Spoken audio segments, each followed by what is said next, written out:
Bismillahirrahmanirrahim. Assalamualaikum warahmatullahi wabarakatuh. Waalaikumsalam warahmatullahi wabarakatuh. Innal hamdalillah nahmaduhu wa nasta'inuhu wa nastaghfiruh wa na'udzu billahi min syururi anfusina wa min sayyiati a'malina may yahdihillahu fala mudhillalah wa may yudlilhu fala hadiyalah. Asyhadu an la ilaha illallah wahdahu la syarikalah wa asyhadu anna Muhammadan abduhu wa rasuluh. Ya ayyuhalladzina amanu taqullaha haqqa tuqatih wa la tamutunna illa wa antum muslimun. Syukur alhamdulillah senantiasa kita panjatkan kehadirat Allah Subhanahu wa taala yang mana telah melimpahkan berbagai macam kenikmatannya, baik kenikmatan yang berupa iman, Islam dan kesehatan. Terlebih-lebih Allah Subhanahu wa taala senantiasa melimpahkan kenikmatan yang berupa hidayah dan istiqomah. Dengan kenikmatan yang berupa hidayah, kita senantiasa dibimbing oleh Allah Subhanahu wa taala di jalan yang lurus, yakni Shirathal Mustaqim, jalan hidup yang sesuai dengan Al-Qur'an dan sunnah Rasulullah sallallahu alaihi wasallam. Allahumma shalli wa sallim alaihi. Begitu juga dengan kenikmatan yang berupa istiqomah. Dengan kenikmatan yang berupa istiqomah, kita senantiasa menjalankan apa-apa yang Allah perintahkan kepada kita dan menjauhi segala sesuatu yang Allah larangkan kepada kita, sehingga kita menjadi pribadi-pribadi yang soleh dan solehah, menjadi hamba-hamba Allah yang senantiasa bertakwa kepada Allah Subhanahu wa taala. Jazakumullah khairan kami sampaikan kepada Bapak Ibu hadirin semuanya yang telah meluangkan waktunya untuk bisa hadir pada malam hari ini. Mudah-mudahan setiap jengkal langkah kaki Bapak Ibu hadirin semuanya dicatat oleh Allah Subhanahu wa taala sebagai amalan yang soleh yang nantinya bisa menjadi investasi amal kita sekaligus pemberat amal kita di yaumul mizanajin. Amin ya rabbal alamin. Bapak Ibu hadirin yang dirahmati Allah Subhanahu wa taala, untuk mengawali acara pada malam hari ini, marilah kita buka acara kajian pada malam hari ini dengan membaca basmalah. Bismillahirrahmanirrahim. Mudah-mudahan dengan bacaan basmalah tadi bisa memperlancar acara pada malam hari ini. Acara selanjutnya yakni kajian spesial kemerdekaan yang pada malam hari ini membawa tema semangat kemerdekaan yang akan disampaikan oleh Ustadz Fatkur Rahman SPD. Untuk beliau kami persilakan. Assalamualaikum warahmatullahi wabarakatuh. Alhamdulillahil malikil haqqil mubin alladzi arsala ayatihi ibratan lil mu'tabirin. Asyhadu an la ilaha illallah wahdahu la syarikalah ilahul awwalina wal akhirin wa asyhadu anna Muhammadan abduhu wa rasuluhu al-mab'utsu rahmatan lil alamin. Allahumma shalli wa sallim ala habibina Muhammadin sayyidil mursalin wa ala alihi wa ashabihi wa tabi'in lahum bi ihsanin ila yaumiddin. Amma ba'd. Kama qala Allah ta'ala fil Qur'anil Karim, a'udzu billahi minasy syaithanir rajim. Bismillahirrahmanirrahim. Rabbi shrah li sadri wa yassir li amri wa hlul 'uqdatam min lisani yafqahu qawli. Wa aidan ya ayyuhalladzina amanu taqullaha haqqa tuqatih wa la tamutunna illa wa antum muslimun. Allahumma aftah li futuhal arifin bihikmatik wansur alayya rahmatik wa dzakirni ma nasitu ya dzal jalali wal ikram. Para jamaah salat jamaah maghrib yang berbahagia, alhamdulillah binikmatillah wala haula wala quwata illah. Pada kesempatan malam hari ini kita diberikan banyak sekali nikmat oleh Allah Subhanahu wa taala. Kenikmatan iman, Islam, sehat dan sempat, sehingga pada kesempatan malam hari ini kita bisa bermuwajahah, bisa bertatap muka, bisa berkumpul dalam majelis ilmu yang semoga apa yang kita bahas, yang kita kaji pada kesempatan kali ini memberikan kebaikan bagi kehidupan kita, memberikan hidayah bagi kita semuanya, dan juga memberikan kebaikan bagi seluruh keluarga kita, masyarakat kita, bahkan negeri kita ini. Salawat serta salam tetap tercurahkan kepada junjungan kita Nabi besar Muhammad sallallahu alaihi wasallam. Para hadirin yang berbahagia, satu tema yang kita bahas pada kesempatan kali ini adalah semangat kemerdekaan. Yang insya Allah kita semuanya pada hari ini sudah merasakan, menyaksikan, mungkin melakukan. Ada 78 tahun yang lalu negeri kita yang mayoritas muslim ini telah merdeka, dan 78 tahun pula rakyat negeri ini merayakan kemerdekaan dengan begitu semangatnya, mengerahkan usahanya, mengerahkan tenaganya, mengerahkan koceknya, ya, yaitu duitnya untuk dikeluarkan.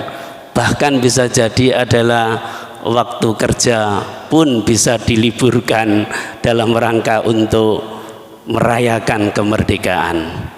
Yang menjadikan pertanyaan bagi kita, semangat seperti itu kira-kira apakah juga sesemangat pada saat pertama-tama pejuang-pejuang negeri ini dalam rangka untuk meraih kemerdekaan? Itu yang paling penting. Kalau kita tilik lebih jauh terkait dengan kemerdekaan negeri ini, sebelum merdeka, saat merdeka, dan setelah merdeka, sesaat dari kemerdekaan dan saat ini, kalau kita lihat lebih jauh maka tidak pernah kosong sedikit pun dari peran para kaum muslimin, para pejuang-pejuang kaum muslimin, para ulama-ulama, dan juga para kiai-kiai yang ada.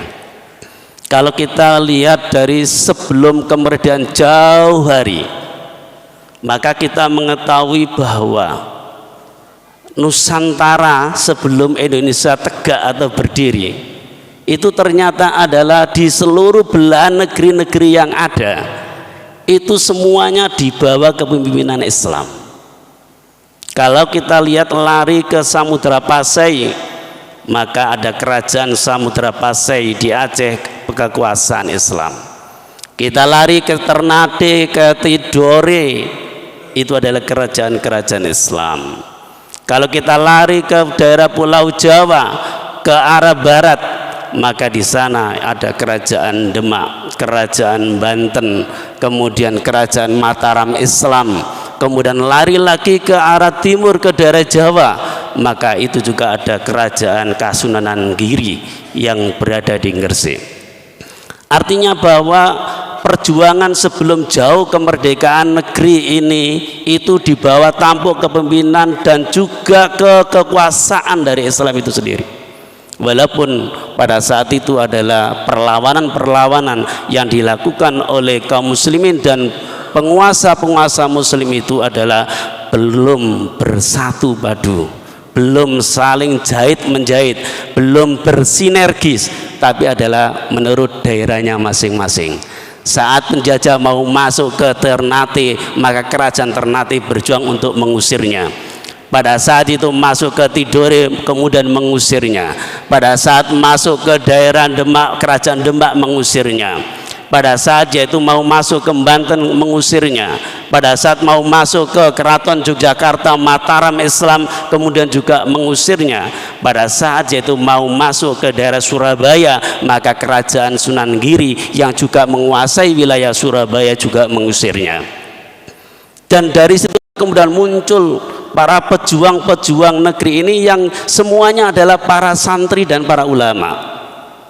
Kalau kita lihat yaitu kembali di daerah Yogyakarta, Panglima Diponegoro itu adalah salah seorang pangeran di Keraton Yogyakarta, yang bukan hanya seorang pangeran, beliau itu adalah seorang santri yang berjuang untuk melepaskan dalam ini negeri Nusantara itu dari penjajahan yang pada saat itu.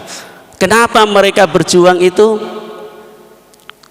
Kok tidak diam saja? Tentunya ini adalah ada tuntunan, ada tuntutan dari mereka. Apa kira-kira tuntutan dan tuntunan di antara mereka? Yaitu yang pertama, minimal dia seorang manusia yang berakal sehat. Itu adalah manusia ingin berdiri sendiri, merdeka sendiri, berdikari sendiri, dan tidak mau untuk dikuasai oleh yang lain. Itu adalah secara fitrah manusia. Ada suatu sifat khuriyah di antara diri manusia, karakter manusia itu adalah tidak mau untuk diinjak-injak oleh orang lain. Itu kalau manusianya adalah berakal sehat. Kalau pada saat itu juga ada manusia-manusia, tapi manusia ada yang berakal sehat dan ada yang tidak. Ketika yang tidak berakal sehat maka ngatok dengan para penjajah, yang dikatakan sebagai londo ireng. Itu adalah yang tidak berakal sehat. Yang penting adalah bukan akalnya yang dimunculkan, tapi adalah perutnya yang kemudian didominankan. Yang penting adalah dapat upeti, dapat upah, dapat duit, maka mereka dikatakan londo ireng. Tapi kalau yang mereka itu adalah berakal sehat, dia tidak mau untuk dijajah. Itu pada saat sebelum kemerdekaan. Pada saat yaitu menjelang kemerdekaan sekitar 1942, maka kekuatan Islam juga muncul kembali, yakni di bawah Kiai Haji Hasyim Asy'ari yang kemudian mendirikan Laskar Hizbullah, walaupun pada saat itu adalah juga dilatih oleh Jepang. Ada dua laskar yang muncul, yang pertama adalah Laskar Peta dan yang kedua adalah Laskar Hizbullah. Ketika kelompok Peta itu didirikan, maka kelompok Peta itu adalah dibawa kendali oleh Jepang. Tetapi pada saat itu Kiai Hasyim Asy'ari itu adalah ingin sama-sama ingin mendirikan dan monggo dilatih oleh Jepang, tapi harus mandiri. Namanya adalah Laskar Hizbullah, yang kemudian dipimpin oleh putra beliau, namanya adalah Kiai Haji Wahid Hasyim, yang menjadikan Panglima Laskar Hizbullah pada saat itu. Dan pada saat yaitu kemerdekaan, artinya adalah negeri Indonesia telah berada dalam masa kekosongan. Jepang yang dibom di Nagasaki dan Hiroshima kemudian harus balik kembali ke negerinya. Indonesia, wilayah Nusantara ini kemudian dalam masa kekosongan. Saat itulah ternyata para pemuda-pemuda yang direngas dengklok itu mendorong pada Soekarno dan Hatta untuk memproklamasi dirinya sebagai yaitu negara yang merdeka, yang diawali dengan rapat BPUPKI dan juga PPKI. Sehingga saat itu adalah memproklamirkan negara ini itu adalah saat itu masa kekosongan kekuasaan. Jadi kalau kita jujur, saat itu adalah masa menyempatkan dan mengambil kesempatan kosong. Belum ada yang menguasai negeri ini. Ayo cepat dan merdeka, memproklamasikan dirinya. Sehingga saat itu adalah diproklamasikan tanggal 17 Agustus 1945, dan belum ada negara yang mengakui kemerdekaan negeri ini. Hanya ada dua negara, yaitu Mesir dan Saudi Arabia. Itu pun adalah bekal atau juga jasa dari tokoh-tokoh muslim yang ada di negeri melobi ke sana. Semuanya tidak mengakuinya. pada 17 Agustus 1945. Pada saat yaitu pasca proklamasi tersebut, ternyata kemudian muncullah kekuatan yang baru namanya Sekutu, dan Belanda membonceng Sekutu. Terjadilah agresi militer yang kedua, agresi militer Nederland, Belanda yang membonceng ke Sekutu. Maka saat itu terjadi pertempuran yang luar biasa, dan pada tanggal 22 Oktober 1945 melalui musyawarah para alim ulama yang 2 hari, 21 sampai 22 Oktober 1945, maka para ulama-ulama berkumpul, dikeluarkanlah yaitu namanya resolusi jihad oleh Kiai Haji Hasyim Asy'ari itu. Dengan kekuatan resolusi jihad inilah maka kemudian yaitu para ulama di beberapa wilayah, terutama wilayah Jawa Timur dan terutama lagi wilayah Surabaya, bergerak semuanya untuk melawan penjajah, melawan atau mengusir Sekutu itu sendiri. Itu adalah tanggal 22 Oktober 1945. Kalau pada saat era sekarang hanya dijadikan hari santri, padahal pada saat itu adalah para masyayikh, para ulama, para pejuang, para santri-santri bergerak dalam rangka untuk semangat jihad untuk kemerdekaan dan mempertahankan kemerdekaan. Tapi hari ini baru dikatakan sebagai hari santri. Hari santri itu identik dengan apa? Taklim. Hari santri itu identik dengan mondok. Tapi padahal itu adalah 22 Oktober itu adalah hari resolusi jihad yang mengobarkan luar biasa, yang kemudian pada saat tanggal 10 November itu Bung Tomo mengerahkan kekuatan itu. Semangatnya para pemuda itu tidak bisa dipungkiri dari kekuatan resolusi jihad itu sendiri. Jadi para jamaah yang dimuliakan oleh Allah, apa yang membuat semangat para pejuang-pejuang dulu itu adalah merebut kemerdekaan, mempertahankan kemerdekaan. Itu adalah 2 hal. Karena para mujahid, para ulama, para masyayikh, para rakyat itu adalah dia manusia yang sehat. Manusia yang sehat. Manusia yang sehat tidak mau untuk dijajah. Yang kedua, ada kekuatan iman yang mendorong dia untuk melaksanakan satu syariat adalah jihad, walaupun pada saat itu adalah jihad difa'i, yaitu jihad untuk mempertahankan diri wilayahnya, menjadikan suatu bentuk kewajiban. Itulah semangat dari para pejuang-pejuang itu untuk mempertahankan kemerdekaannya. Pertanyaannya pada saat ini para jamaah, betulkah kita ini adalah sudah merdeka? Itu yang paling penting. Ketika pada saat kita kemerdekaan kemudian merayakan, memperingati hari ini, maka kan 2 hal yang harus muncul, syukur dan tafakur. Harus ada syukur dan tafakur. Dan syukur insya Allah pernah sudah saya sampaikan di forum ini, yaitu diantaranya adalah yaitu istimalu ni'mati bita'atillah, menggunakan nikmat dalam rangka untuk mentaati pada Allah Subhanahu wa taala. Itu adalah syukur yang paling tinggi. Menurut Imam Al-Ghazali di dalam kitab Mukasyafatul Qulub fil Qulub, itu adalah syukur yang paling tinggi adalah mampu menggunakan nikmat itu dalam rangka untuk ketaatan kepada Allah Subhanahu wa taala. Para jamaah yang dimuliakan oleh Allah, hampir sama persis dengan redaksi dari Imam Ibnul Qayyim Al-Jauziyah di dalam kitabnya terkait dengan syukur. Itu adalah zuhurun asarin binikmati, yaitu memunculkan, menampakkan pengaruh nikmat itu bil lisani wabil qalbi wabil jawarihi, baik dengan lesannya maupun juga adalah dengan hatinya, maupun juga yaitu dengan jawarihnya, anggota tubuhnya, yaitu i'tirafan bil lisanan sanaan wa i'tirafan, lisannya harus memuji, wa i'tirafan dan juga harus mengaku. Pengakuan terhadap semua itu adalah atas nikmat Allah Subhanahu wa taala. Wabil qalbi, itu adalah dengan hatinya bagaimana menjadikan syahidan, Hatinya itu adalah harus menyaksikan, bersaksi bahwa semuanya itu adalah juga atas pemberian nikmat Allah Subhanahu wa taala. Dan bagaimana dengan jawarihnya, yaitu bil a'dha'i binikmatillah, dengan anggota tubuhnya itu dalam rangka untuk merealisasikan kenikmatan. Syukur ini yang muncul para jemaah.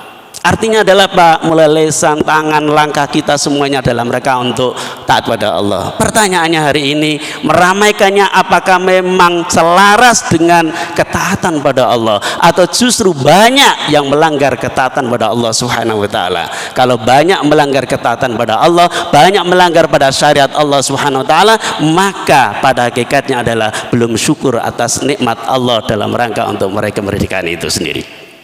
Tapi hari ini adalah meramaikan, merayakan itu sendiri. Padahal belum tentu hari ini adalah bisa merdeka para jamaah. Para jamaah yang dimuliakan oleh Allah Subhanahu wa taala, saya nukilkan terkait dengan merdeka. Ada satu lafaz yaitu istiqlal. Saya nukil di dalam kitab Mu'jam Lughatil lil Fuqaha. Saya Dr. Rawas Al-Qol-Aji itu menjelaskan yang dikatakan merdeka, istiqlal itu adalah al-infiradu bisyai', al-infiratu bitadabiri amrin minal umuri. Artinya adalah orang yang dikatakan istiqlal, merdeka, itu berarti dia itu adalah ada rasa kemandirian dalam mengatur satu urusan, satu perkara, ada kemandirian. Kalau beliau menjelaskan yaitu istiqmalu daulah siyadatuha wa infiradu tuha, yang dikatakan suatu negara itu adalah sempurna merdekanya itu bila dilihat dari dua hal.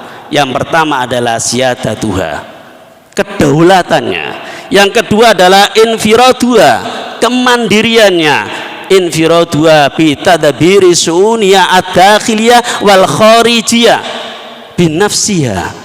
Baik urusan-urusan dalam negeri maupun urusan-urusan luar negeri harus mandiri dengan dirinya sendiri. La takhada'u fi dzalika liwasiyatihi aw raqabati daulal akhar, dan tidak tunduk menuruti perintah-perintah, wasiat-wasiat, muraqabah, monitoring dari negara-negara yang lain. Maka ketika seperti itu dikatakan istiqlal atau merdeka. Pertanyaannya hari ini, apakah memang sudah seperti itu? Kira-kira sudah seperti itu atau belum? Belum. Kalau secara jasa dia, kalau secara fisik, kalau secara askaria militer, jelas kita mungkin dianggap sudah. Dianggap sudah. Kenapa saya katakan dianggap sudah? Karena memang adalah yaitu penjajah-penjajah Belanda, Jepang dan seterusnya, hatta hari ini adalah China. Itu secara militernya tidak nampak kemudian menguasai di negeri ini, tetapi patut kita telusuri dan kita pahami ternyata siapa yang menjadikan pelatih-pelatih mereka dalam konteks yaitu militer. Siapa kira-kira? Kalau saat itu adalah USA, yaitu Amerika Serikat. Ya, Amerika Serikat. Artinya adalah apa? Secara politik, ya, politik kemiliteran itu adalah sudah dibawa kendali.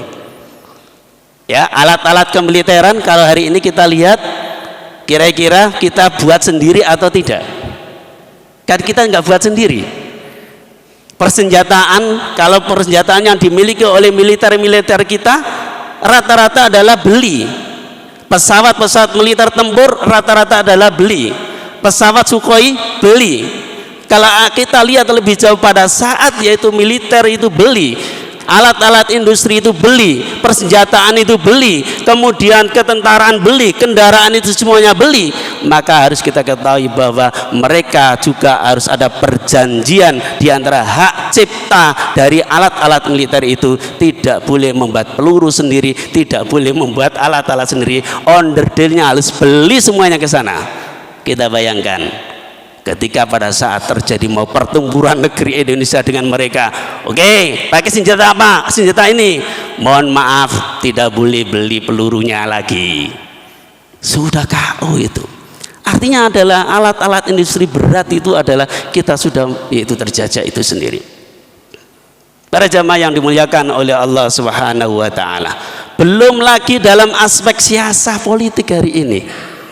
siasat politik hari ini rata-rata semuanya, apakah siasatul iktisadiyah, politik ekonomi, atau siasatul dawaliyah, politik kenegaraan, hampir semuanya hari ini negeri kita yang besar ini itu ternyata adalah masih dalam apa? Takhdha'u fi dzalika, ya, yaitu tunduk dalam hal semua itu liwasiyatin wa ruqabatin daulatan akhar, yaitu tunduk terhadap wasiat, tahu wasiat, syariat, regulasi, aturan, ya kan? Muraqabah, monitoring, MUZU dari negara-negara yang lain.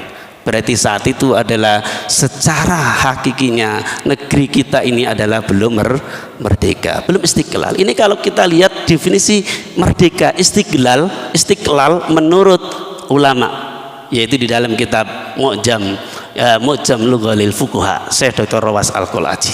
Kalau saya baca ini pada saat yaitu sore tadi, saya baca kitab, masya Allah, saya menangis. Kenapa menangis? Ternyata betul-betul belum merdeka para jemaah. Ya, belum merdeka. Apalagi kalau kita tarik jauh, bagaimana misi dari kerasulan yang Allah mengutus seorang rasul dan semua rasulnya, dan juga bagaimana misi Rasulullah Muhammad sallallahu alaihi wasallam, tambah lagi kita ini adalah tidak merdeka. Ya, Allah menegaskan di dalam Al-Qur'an, walaqad ba'atsna fi kulli ummatin rasulan an a'budullaha wajtanibut taghuta, yaitu dan benar sungguh ba'atsna kami Allah itu mengutus fi kulli ummatin pada setiap umat rasulan rasul an a'budallaha agar mereka menyembah Allah. Misinya adalah menyuruh mereka para rakyatnya, para umatnya menyembah Allah. Wajtanibut taghuta, dan untuk menjauhi taghut itu sendiri para jemaah. Walaupun di situ dijelaskan faminhum man hadallah wa minhum man haqqat alaihi dhalalah, sebagian di antara mereka ada yang Allah kasih petunjuk, sebagian di antara mereka tetap sikoh dan kokoh dengan dhalalah, kesesatan. Fasiru fil ardi, maka berjalannya di muka bumi, fangzuru kaifa kana akibatul mukadzibin. Perintah yang terakhir Allah, fangduru, cermati, perhatikan, teliti, evaluasi, ya, kaifa kana akibatul mukadzibin, bagaimana Allah memberikan sanksi kepada orang-orang dulu yang berbuat dusta terhadap ayat-ayat Allah Subhanahu wa taala. Itu adalah misi para rasul dulu, misinya seperti itu para jamaah. Sama halnya dengan misi Rasulullah Muhammad sallallahu alaihi wasallam.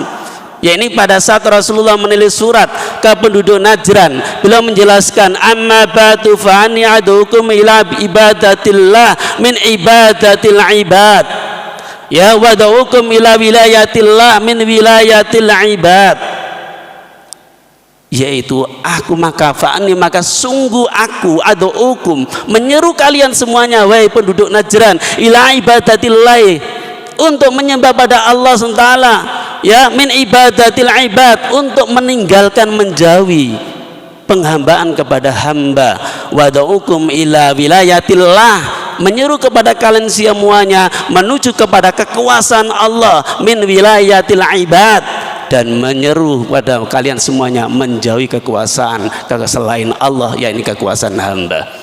Itu adalah apa? Salah satu di antara misi dari Rasulullah Muhammad sallallahu alaihi wasallam yang telah dinukil oleh Imam Ibnu Katsir di dalam kitabnya yaitu Al-Hidayah wan Nihayah. Para jamaah yang dimuliakan oleh Allah SWT, kalau kita telusuri lagi, yaitu pada saat masa Khalifah Abu Bakar As-Siddiq, kemudian dilanjutkan pada masa Khalifah Umar bin Khattab, pada saat perang Qadisiyah, bagaimana Sa'ad bin Abi Waqqas mengutus seorang prajurit yaitu Rib'i bin Amir untuk berhadap-hadapan melakukan diplomasi kepada seorang panglima Persia yang bernama adalah Panglima Rustum, yang kemudian beliau itu adalah ditanya oleh Rustum itu sendiri, apa gerangan kamu itu sampai masuk wilayah Persia itu? Apa sing yang menjadikan tujuanmu sampai kamu itu yang daerah-daerah negara Padang Sahara itu kok sampai ke wilayah Persia itu? Apa kira-kira? ya, dengan luar biasa yang dilakukan oleh siapa, yaitu Rib'i bin Amir. Dengan lantangnya seorang prajurit menyatakan, Allahumma fta'asana linukhrija man sya'a min ibadatillah ila ibadatil ibad. Ya, yaitu adalah apa? Bagaimana dinyatakan bahwa sesungguhnya demi Allah kami itu diutus oleh Allah Subhanahu wa taala linukhrija man sya'a min ibadatil ibad ila ibadatillah. Yang pertama adalah misinya agar kami mengeluarkan, membebaskan, memerdekakan dari penghambaan dari penghambaan hamba kepada penghambaan hanya kepada Allah Subhanahu wa taala. Jadi ketaatan hanya pada Allah. Makanya Syekh Muhammad Shalih Utsaimin di dalam kitab Majmu'ul Fatawa juz 8 beliau menjelaskan, yaitu al-ubudiyatu lillah, penghambaan kepada Allah, wa haqiqatul khurriyah, itu adalah hakikat kemerdekaan, itu adalah al-ubudiyatu lillah, yaitu penghambaan hanya kepada Allah Subhanahu wa taala. Itu hakikatnya para jamaah. Jadi kalau kita lihat dari sisi ini, negeri kita masih sangat jauh sekali dikatakan sebagai negeri yang merdeka. Kenapa? Karena masih banyak menghamba kepada manusia. MUU regulasi semuanya itu menghamba kepada manusia. Yang sekarang hutangnya berapa triliun itu, kalau dijumlah setiap Banyu Ngoer itu adalah sekitar 28-an hutangnya itu. Ya, 28 triliun Banyu Ngoer itu hutang itu. Dan itu semuanya adalah bisa cair kalau cairnya itu adalah sudah harus taken sesuai dengan MOU-nya. Kalau nggak diteken maka nggak akan cair. Berarti apa? Masuk tadi itu apa? Takhdha'u fi dzalika, tunduk dalam hal semuanya itu ya terhadap liwasiyati aw raqabatin daulatan akhar, terhadap wasiat, regulasi, syariat, aturan, MUU dan muraqabah, monitoring dari negara-negara yang lain, berarti adalah belum dikatakan sebagai merdeka. Para jamaah yang dimuliakan oleh Allah Subhanahu wa taala, belum misi yang kedua. Misi yang kedua dinyatakan oleh Rib'i bin Amir, menjelaskan adalah wa min dzikid dunya ila sa'atiha. Katanya beliaunya adalah kami sampai masuk ke wilayah Persia ini, itu ada memiliki misi yang kedua adalah mendikit dunya ila saatiha, kepengen yaitu membebaskan kesempitan dunia, kesusahan dunia, ila saatiha, kepada keluasan dunia. Sulit cari kerjaannya, sulit lapangan pekerjaannya, sulit cari penghidupan, sulit mencari maisha, harus menjadikan yaitu ila saatiha, menjadikan luas, mudah sekali. Sakit ya gampang berobatnya, gitu loh ya. Kalau sekarang sakit susah berobatnya, ya. Kalau ada BPJS nanti kelas apa dulu? Kalau kelas ini nggak boleh mencolok dulu, harus rekomendasi dari mana dulu, kan gitu ya. Terus seperti itu. Ya, belum lagi nanti kita bongkar bagaimana dana-dana itu harus muncul semuanya terkolek di BPJS. Itu besar sekali para jamaah. Artinya apa? Kesulitan dalam mencari maisha sangat sulit sekali. Kita catat hari ini, kalau yaitu orang-orang yang ingin menuntut ilmu kuliah dengan dasar bagaimana dia orientasinya kerja, tidak ada sekarang itu kuliah-kuliah yang jurusan apapun mudah cari pekerjaan itu sulit. Gak ada, semuanya sulit. Kalau orientasi cari pekerjaan, sing gampang perawat, bidan jarine ya. Mari ngono lulus, setelah itu apa? Magang, mari magang, dapat izin, buka apa? Buka praktek dokter. Lu dokter macam-macam itu cari magang saja sulit kok. Tanya itu ya dokter. Ketika lulus S.Ket sarjana kedokteran untuk memperoleh dokter itu ya sulit kok. Ketika sudah jadi itu cari magang, tempat magang juga sulit, birokrasinya itu sangat sulit sekali. Kalau memang dia itu dalam rangka untuk menuntut ilmu hanya orientasi untuk bekerja, semuanya akan sulit itu. Jadi misi dalam Islam itu adalah mendikit dunya ila saatiha, Bagaimana membebaskan dari kesulitan hidup di dunia ini menuju kemudahan, kelapangan di dalam hidup ini. Dan itu insya Allah sudah dipraktekkan di dalam Islam, dipraktekkan pada masa kekhilafahan itu sendiri. Khalifah Umar bin Khattab gaji guru ngaji saja itu bukan 1 juta 2 juta, puluhan juta. Pertanyaannya hari ini, duitnya sopo? Ya kan? Sebenarnya juga bisa. Kalau jenengan lihat sekarang itu berapa anggaran dana negara itu yang harus bocor, ya kan? Bocor ke siapa? Bocor yang punya bisa tanda tangan kan bocor, punya tanda tangan bocor, ya kan? ACC bocor. Setelah itu masuk penjara. Mari penjara lolos, sekarang bisa nyalek kembali, kan itu ya. Jadi artinya adalah banyak anggaran-anggaran itu yang justru tidak pada posnya dan tidak pada tepatnya, sehingga menjadikan mendikitunya ila saatiha. Negeri kita sulit, cari kerja harus ke TKI, ya kan, ke Malaysia dan seterusnya. Tapi kerjaan yang ada di Indonesia ini ternyata tenaga asing juga boleh masuk dengan bebasnya. Kita susah cari kerja, tapi tenaga yang lain dibolehkan untuk bekerja. Loh, bodoh ae, nek ngono wong Indonesia boleh kerja ning kono. Orang Indonesia itu nggak akan bekerja ke luar negeri. Kalau apa? Di Indonesia ini sudah tersedia lapangan pekerjaan, nggak akan mungkin ke sana. Kenapa ke sana harus jauh dari sana, istri dan seterusnya? Karena di sini mungkin sulit, ataupun ada tapi tidak bisa mencukupi kebutuhan dalam keluarga. Kenapa nggak bisa cukup? Harga-harga yang cukup mahal sekali. Yang ketiga adalah wa min jurid adyani ila adlil Islam. Misi yang ketiga dalam konteks yaitu kemerdekaan versi Islam yang telah menjadikan misi dari Rasulullah Muhammad SAW itu wa min juril adyan ila adlil Islami, membebaskan dari kesewenang-wenangan agama-agama selain Islam. Juril adyan, kriminalnya agama selain Islam, bahasanya juri itu ya. Juri itu kan penjahat namanya ya. Jadi kesewenang-wenangan agama-agama, ideologi selain Islam ila adlil Islami, menuju kepada keadilan Islam. Monggo para jamaah yang dimuliakan oleh Allah SWT, hari ini jujur atau tidak jujur? Jujur atau tidak jujur? Semua persoalan ekonomi di negeri ini adalah basisnya adalah ekonomi kapitalisme. Berarti adalah apa? Orang-orang yang punya modal besar itulah dia yang menguasai negeri ini. Siapa yang menguasai negeri ini? Hanya berapa persen, segelintir orang yang menguasai aset-aset yang ada di negeri ini. Artinya adalah para kapital itu yang menguasai negeri ini. Itu adalah bentuk apa? Kesewenang-wenangan. Bang, ini adalah seluruh aset milik siapa? Milik rakyat. Itu kesewenang-wenangan yang ada. Dan misi di dalam Islam itu adalah yaitu membebaskan semuanya. Tentunya adalah ila adlil Islam, hanya menuju keadilan Islam.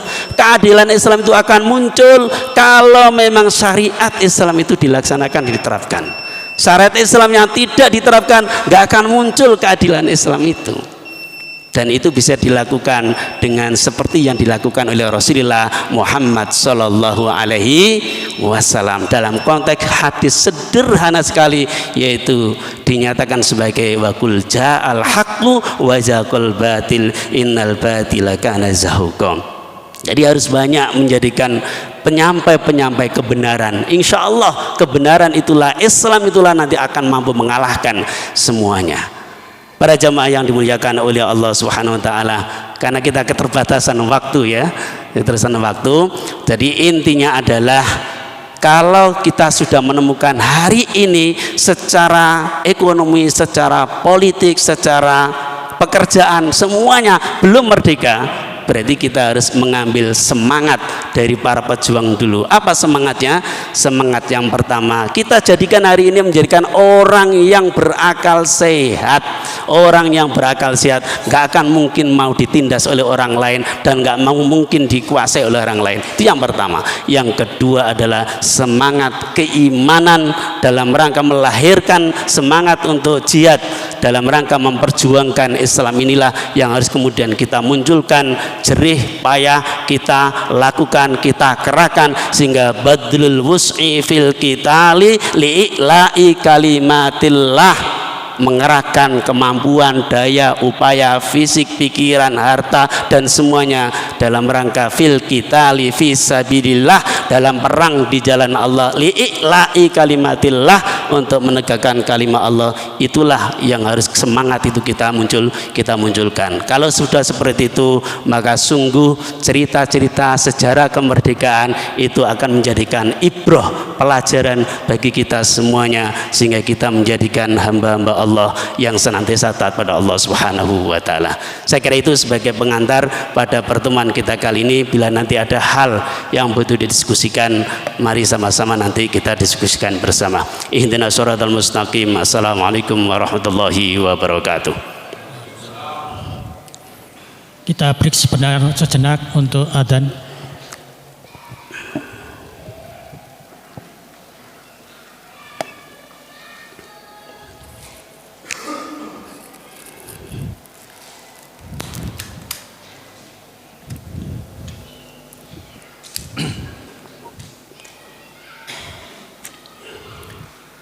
Allahu Akbar, Allahu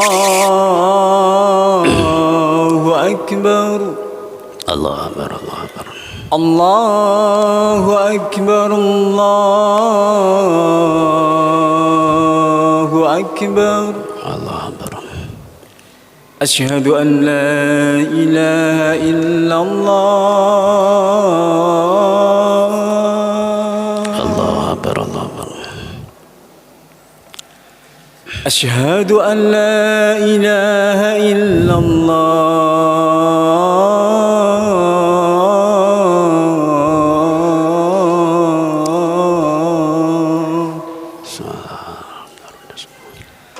أشهد أن محمد رسول الله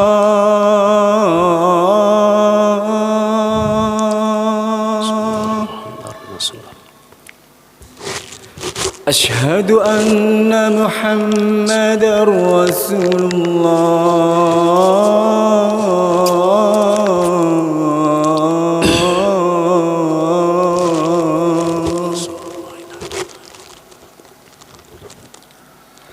حي على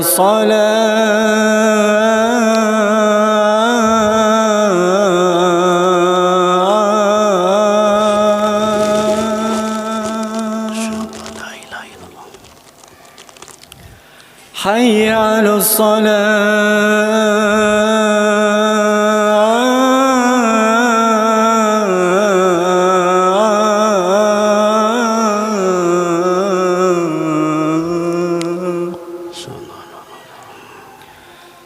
حي على الفلاح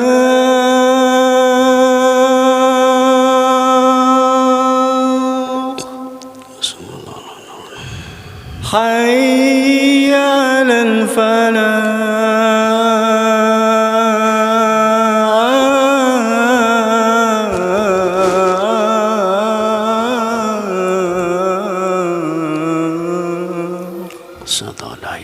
الله أكبر الله أكبر الله أكبر الله أكبر لا إله إلا الله لا إله إلا الله محمد رسول الله اللهم رب هذه تمثل القامات محمد الله سنة الفائد الوباء ثم الله محمد رسول الله.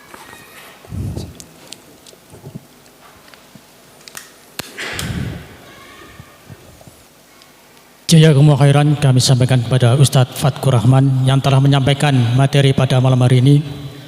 Mudah-mudahan apa yang disampaikan tadi bisa menginspirasi kita semuanya.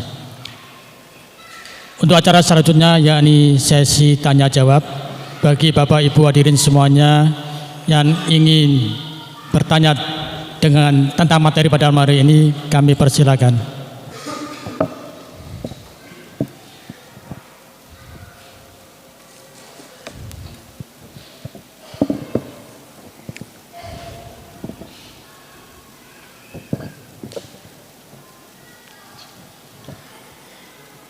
Assalamualaikum warahmatullahi wabarakatuh.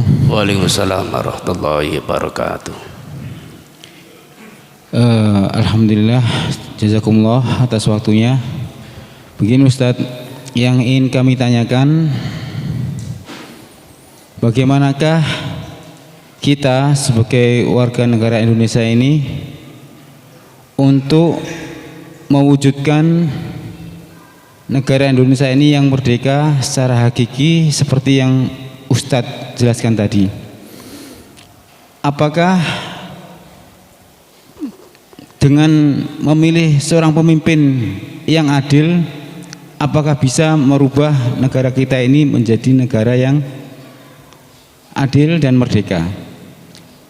Dan apakah umat Islam pada nanti di pemilu 2024 harus memilih semua, karena di situ diperlukan peran penting umat Islam agar bisa bersatu untuk memimpin pemilih yang adil. Karena jalan kita saat ini adalah satu-satunya hanya itu, Ustaz. Karena negara kita ini belum berlandaskan dengan syariat Islam. Bagaimanakah sikap kita umat Islam? Apakah harus memilih semuanya atau kita acuh tak acuh, Ustaz? Karena ada yang membolehkan memilih dan ada yang melarang untuk memilih karena tidak sesuai dengan syariat. Jazakumullah, Ustaz.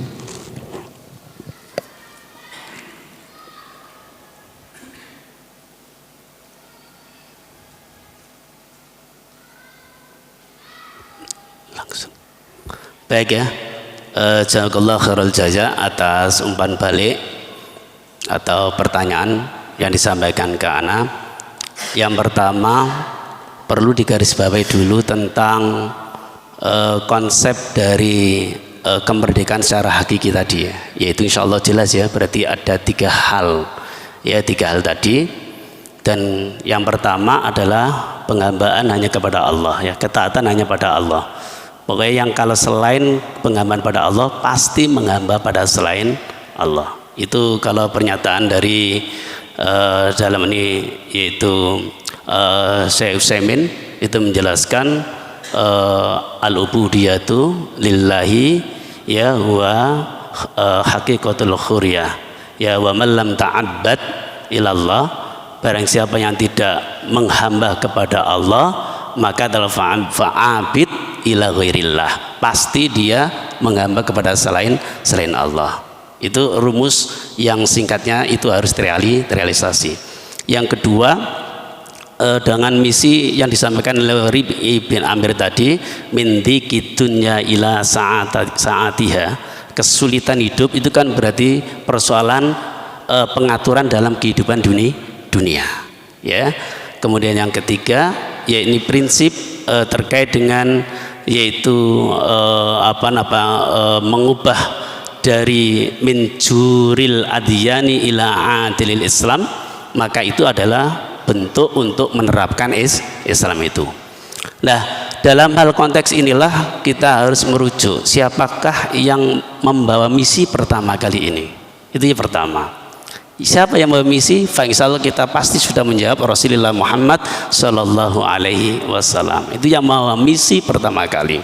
Artinya adalah pada yang dilakukan oleh Rasulullah Muhammad Sallallahu Alaihi Wasallam itu hakikatnya adalah ingin memerdekakan manusia, menjadikan orang-orang merdeka secara hakiki dengan Islam itu sendiri, dan itu berhasil. Dan ketika itu berhasil, maka kita akan terkena ayat Allah, laqad kana lakum fi rasulillahi uswatun hasanah. Wajib untuk melakukan uswah dan qudwah kepada Rasulullah Muhammad SAW. Itu yang kedua. Yang ketiga, pada saat Rasulullah Muhammad SAW di Mekah, ya di Mekah itu kan Rasulullah hidup bukan pada masa kosong, tapi Rasulullah hidup pada masa ada sistem pemerintahan dan ada sistem kenegaraan. Ketepatan pada saat itu diwakili dengan kabilah-kabilah. Jadi para kabilah-kabilah itu adalah pemimpin-pemimpin wilayah negara. Kalau konteks sekarang itu negara, jangan samakan dengan suku-suku, jangan samakan dengan bani-bani. Kenapa? Karena saat yaitu di Arab Saudi suku-suku, kepala suku-suku ini memiliki pasukan yang bisa menggerakkan pasukan itu, sehingga dalam konteks yaitu sekarang itu sama dengan seorang kepala negara. Dan pergantian kepemimpinan pada zaman yaitu saat di Mekah itu kepemimpinannya adalah dari bapaknya turun ke anaknya, dari anaknya turun ke siapa? Ke cucunya, dari cucunya turun ke cicitnya, dari cicitnya turun ke cicitnya dan seterusnya. Itu artinya secara kenegaraan sudah ada sistem yang mapan di situ, ada sistem yang mapan. Nah, apa yang dilakukan oleh Rasulullah Muhammad SAW pada saat itu? Rasulullah kan ditawari oleh pamannya kan, ketika melihat bagaimana getemnya para pembesar Quraisy itu ya kan. Jadi pamannya, ya ini adalah Abu Talib, itu kemudian harus negosiasi dengan Rasulullah Muhammad SAW. Muhammad, awakmu kepingin apa toh? Awakmu kepingin apa? Kepingin jabatan? Tak kei jabatan. Jaluk dadi apa? Tak kei. Kepingin harta kekayaan banyak? Tak kei harta kekayaan banyak. Awakmu kepingin wedoan sing ayu? Tak kei wedoan sing ayu. Artinya itu adalah penawaran, bahasa kasar itu penawaran dari orang-orang Quraisy, kepala negara Quraisy itu kan, kepada Rasulullah Muhammad SAW. Hanya ada satu syarat saja, kuwabe tigal itu yang menjadikan keinginan setiap manusia. Siapa yang gak ingin manusia? Jabatan. Kan banyak ingin, faktanya banyak yang daftar, kan berarti banyak ingin kan. Yang kedua, siapa yang tidak ingin dengan harta? Semuanya pada ingin dengan harta, nggak mungkin itu manusiawi. Yang ketiga adalah siapa yang tidak ingin dengan, yaitu wanita. Siapa yang ingin? Tapi syaratnya berhenti kamu, gak usah menyampaikan adian kamu, agama kamu, din kamu itu jangan disampaikan, jangan diperjuangkan. Ternyata Rasulullah Muhammad SAW memilih jalannya sendiri yang telah diwahyukan oleh Allah SWT kepada Rasulullah Muhammad SAW. Apa dilakukan? Dakwah yang dilakukan Rasulullah. Jadi yang dilakukan Rasulullah hanya nyampaikan dakwah, datangi suku, datangi kepala suku, datangi orang, kan gitu, untuk menyampaikan dua hal. Kalau dalam bahasa saya itu, dalam dakwah itu harus ada al-hadmu wal bina. Jadi prinsipnya adalah al-hadmu terhadap afkar, pemikiran, pendapat, pandangan, filosofis, pandangan hidup yang tidak sesuai Islam, harus al-hadmu. Hadmu itu dihancurkan, jangan diduduk. Tegasnya apa? Konce ono. Kalau memang itu batil, ya batil, konce ono. Tunjukkan kebatilannya di mana, yang rinci tunjukkan, sampaikan saja, ya kan? Kemudian yang kedua adalah walbina, bangun dengan yang kebenaran. Apa? Sampaikan Islam dengan sebenar-benarnya itu. Yang Islam bukan hanya spiritual saja, tapi Islam kalau dalam konsep misi tadi, berarti Islam itu adalah masuk dalam dinur ruhiyah wasiyasati dunya, yaitu agama dalam ruhiyah dan agama dalam mengatur kehidupan di dunia. Itu berarti harus ada, dan itu dilakukan oleh Rasulullah hanya dengan dakwah. Jadi sampaikan saja, didakwakan saja, ya.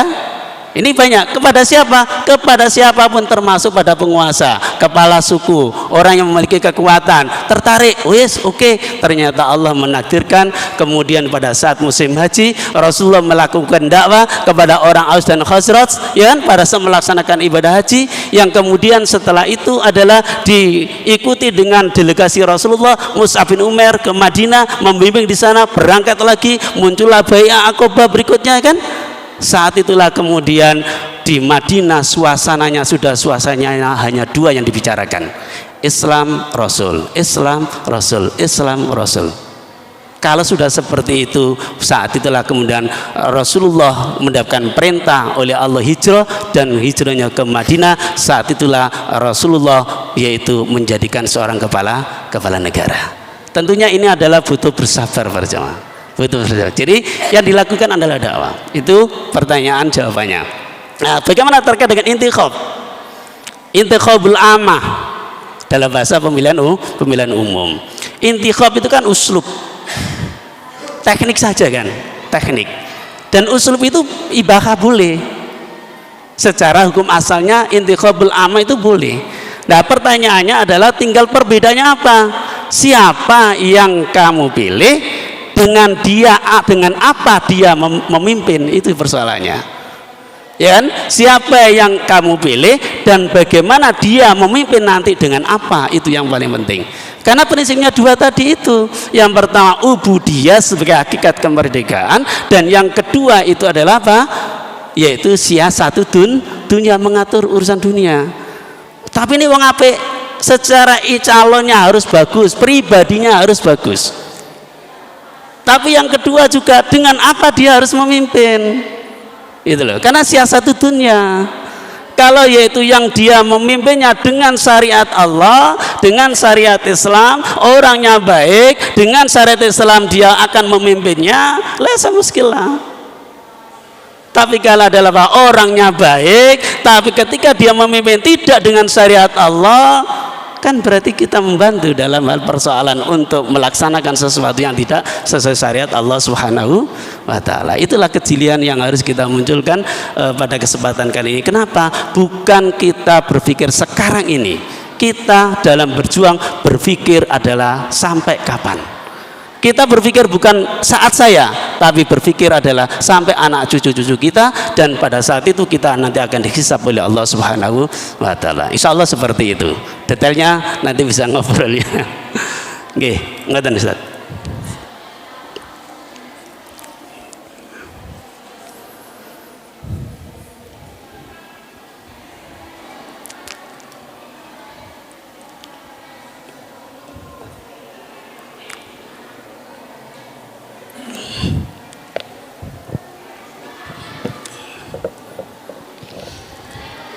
Saya kira cukup kajian pada malam hari ini, dan mungkin ada yang belum puas nanti bisa menghubungi Ustaz Fakur sendiri. Demikianlah kajian pada malam hari ini, mudah-mudahan bermanfaat, dan marilah kita tutup dengan doa kafaratul majelis. Subhanakallahumma wa bihamdika asyhadu an la ilaha illa anta astaghfiruka wa atubu ilaik. Akhirul kalam, assalamualaikum warahmatullahi wabarakatuh. Waalaikumsalam warahmatullahi wabarakatuh.